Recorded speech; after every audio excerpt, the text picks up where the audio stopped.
Verónica Zambrano, jefa de Ocitran, está con nosotros para responder algunas preguntas. ¿Cómo estás? ¿Qué tal? Adelante, por favor. ¿Qué tal? ¿Cómo estás? Verónica, ¿me equivoco cuando digo que este es el primer puerto de esas características? Sí, te equivocas. Hay un puerto que se llama Logística del Oriente del EPO, que está en la selva, pero no mueve ese capital, digamos, no tiene esa inversión.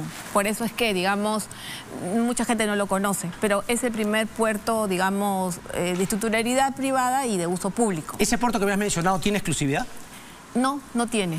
No tiene, y nosotros también hemos hecho un estudio de indicios de competencia ahí en su momento, porque ya está funcionando desde 2017 y no encontramos indicios de falta de competencia, ¿no? Digamos, ese es el antecedente más cercano que tenemos. Y como es un puerto con una inversión pequeña, creo que nunca llamó la atención, pero sí es un puerto... ¿De qué monto estamos hablando más o menos en esa inversión? No, ahorita no tengo la cifra exacta de ese puerto. Ok, ¿cuántos puertos sí tienen exclusividad? Mire, en realidad los puertos que tienen exclusividad son la mayoría que están concesionados, todos, porque son puertos de titularidad pública y uso público. Y eso la ley efectivamente lo permite, ¿no? Entonces, todos los puertos concesionados tienen ese esquema, salvo en algunos servicios como practicaje y también lo que es remolcas. Correcto. ¿Y cuál es el espíritu de darle exclusividad en estos casos? Es recuperar inversión, ¿no? Por eso es que en realidad es correcto lo que usted indica de que esta ley de puertos no ha pensado o no estaba preparada para recibir una inversión como la que ha recibido con una modalidad distinta a la que estamos acostumbrados. Y no tiene pues digamos, no está trabajando económicamente bien las cifras de cómo debería ser una ley para atraer inversión. Para atraer inversión tienes que dar la posibilidad al inversionista de recuperar por todos los medios posibles y legales. Entonces obviamente. Usted me diría, digamos, que conociendo el espíritu de la ley de dar exclusividad, lo lógico sería que en este caso también se le dé exclusividad. Pero la ley no lo permite. No, lo lógico sería que se modifique esa ley, no de ahora. ¿No estamos un poco tarde en el 2024, habiendo firmado este pacto en el 2021 y que todo el mundo quiera, todo el mundo quiera anular y no corregir la ley, como usted me ha dicho? Es que tenemos que corregir la ley de todas maneras, porque no solamente es el caso del puerto Chancay, sino cualquier inversión que pudiera llegar a futuro con esta modalidad, ¿no? ¿Y por qué no se modificó la ley? Bueno, lo que dice la autoridad portuaria es que en noviembre pidieron la modificación de la ley y que aparentemente no han tenido eco. ¿A quién se la pidieron, perdón? Bueno, eso es lo que yo he escuchado hablar al presidente de la autoridad portuaria. Sí, pero ¿quién se la tendría que pedir? ¿Quién es el que tiene el Congreso de la República? Sí, el Congreso. Habría que ver si es que ha llegado a la Comisión de noviembre, Transporte. Sí. Pero finalmente, parece que no es su prioridad cambiar esa ley, sino han ido justamente por la anulación de ese acto administrativo, es decir, de la exclusividad que le había dado la APN en el 2021. Claro, eso es lo que ha salido en prensa y esa es la actuación que ellos han tenido, porque entiendo que no he encontrado eco en la primera camino que tomaron, que era pedir la modificación de la ley, que es lo que correspondería, ¿no? Igual tardía, ¿verdad? Haberla hecho el año pasado. Esa ley hace tiempo se tiene que modificar por muchas razones, no solo por esta, por muchas razones, y hasta ahora no se está viendo eso. Por ejemplo, para cualquier infraestructura de transporte se permiten 60 años, ampliar hasta 60 años, pero solo para puertos son 30 años, cuando las inversiones en puertos pueden ser mucho mayores que las inversiones que uno hace en una carretera o en una vía férrea. Entonces la ley de puertos no juega con todas digamos, las nuevas normas que se han dado para las APPs, para las inversiones del sector privado en infraestructuras de uso público, ¿no? O sea, hace tiempo se debió modificar. Sí, pero es decir, me sigue llamando la atención. ¿Usted sí ve buena fe en el proceder de la APN? Lo que sucede es que yo lo que veo es que están actuando como actúan los funcionarios cuando ven que se ha cometido, entre comillas, un error, ¿no? Ellos entienden que... ¿Quién habría cometido el error, perdón? Lo que sucede es que es bien difícil, como dicen, ser general después de la guerra, ¿no? Lo que hicieron en su momento las personas que dieron esta norma o esta habilitación portuaria, que yo leo la resolución, en mi opinión está bien justificada, porque va, como usted bien dice, al espíritu.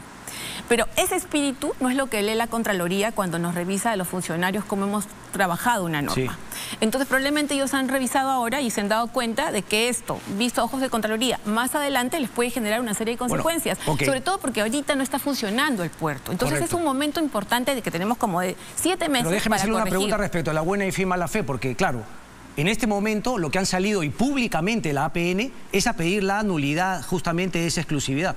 Cuando sin embargo lo que usted me ha dicho, pero nadie sabía, eran que había pedido justamente cambiar la ley. Es decir, el espíritu era cambiar la ley porque justamente los parámetros, digamos, se cumplen respecto a una infraestructura, una inversión grande para recuperar la inversión. ¿no se presume acaso mala fe cuando han esperado hasta el 20, 23 de diciembre, noviembre para pedir cambiar la ley y ni siquiera lo hicieron público, como sí han hecho público el pedido de anular?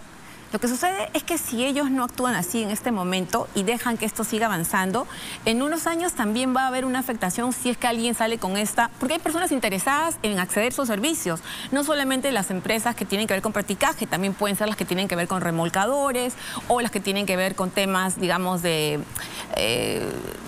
cualquier otro servicio que se pueda haber afectado y que no van a poder entrar. Entonces, dentro de unos años pueden también entrar con el mismo requerimiento y vas a tener ya varios años funcionando el puerto en una estructura. Todas esas empresas que usted me ha mencionado saben que finalmente la norma, por ejemplo, en muchos de los puertos concesionados que usted me menciona, es que finalmente se le dé una exclusividad. Sí. O sea, ellos deberían saber que ese espíritu se debería replicar en este tema. Pero yo sí quisiera explicarle aquí que la norma es muy clara cuando establece que para administrar un puerto hay dos formas de administrarlo. Una es entrar por contrato, una de ellas son las concesiones que más conocemos, y otra forma es pedir una especie de licencia o permiso, que se llama, ahora se llama, bueno, en su momento se llamaba Derecho de Uso de Área Acuática y Franja Ribereña, y luego se llamó Viabilidad Portuaria, y luego termina en una habilitación, que es como un camino de licencias, que no hay concursos, que no hay contratos, por tanto no hay tantos requerimientos del Estado, es otra fórmula. Y ahí no está permitido que se dé la exclusividad de servicios. Entonces, el espíritu es que para poder tener inversiones en puertos necesitamos que estas personas que inviertan recuperen, por eso es que la ley está mal. Pero mientras que la ley esté ahí, funciona y es exigible, hay que cambiarla. Claro, pero ese es mi punto, o sea, te ha demorado 2 años para finalmente no, digamos, denunciar este tema sin haber movido un dedo para cambiarlo, Verónica.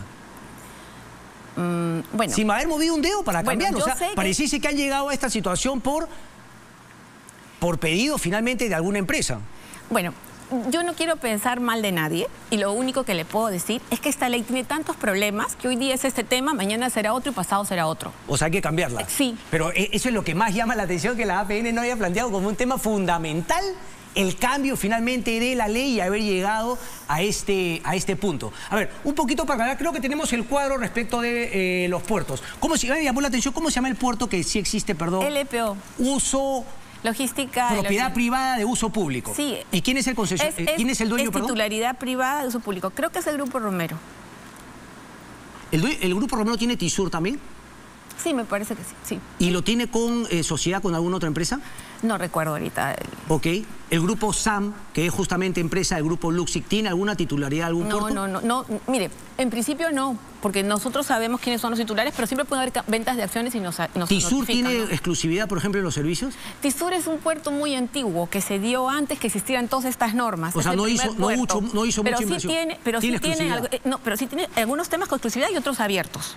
O sea, en algunos sí, en algunos servicios sí, en otros no. ¿Qué es lo que pedía, o qué es lo que le concedieron a Cosco? ¿Exclusividad de servicios esenciales y especiales? Ya, ahí es el punto. Correcto. Como no hay un marco legal para este tema, cuando dicen servicios esenciales, no entendemos a qué servicios se refieren, porque todos los esenciales son para titularidad pública y uso público. Esa aclaración para la ciudadanía. Hay servicios, digamos, esenciales, pero se subdividen si siquiera. Esos esenciales están solamente referidos a puertos que son de titularidad pública y uso público, no para titularidad privada y uso público, que es el caso de ellos. Entonces, cuando dices esenciales, ¿cuáles serán? Tenemos que remitirnos a los servicios básicos. ¿Cuáles son los básicos?